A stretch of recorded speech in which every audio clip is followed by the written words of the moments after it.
You see, good morning, families and friends. You see, our topic for this morning is clearing the land, God's mercy in the midst of judgment. You see, when we read about God driving out the Canaanites, many ask, how can a loving God command destruction?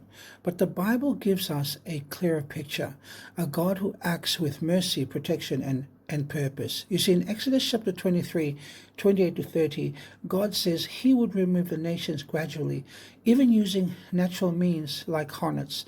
Why slowly? So the land wouldn't become wild and unmanageable. You see, this reveals something beautiful. God is never destructive for the sake of destruction, but his goal is always preservation.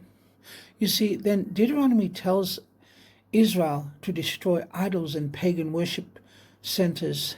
You know, that sounds harsh until we understand the reason. You see, God wasn't at war with people, he was at war with the evil system that dehumanized people.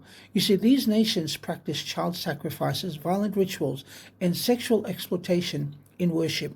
And after 400 years of patience, their hearts remained hardened.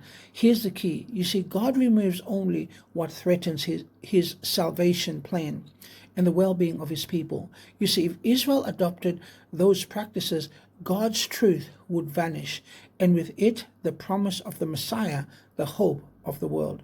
So what does that mean for us today? You see, just as God cleared the land of Canaan, he wants to clear our hearts of anything that destroys our purpose. You know, some things we remove gently over time. Others, he asks us to cut off completely because we cannot enter our promised land while holding onto what poisons it. You know, this story isn't about a harsh God. It's about a God who protects his children and makes room for redemption.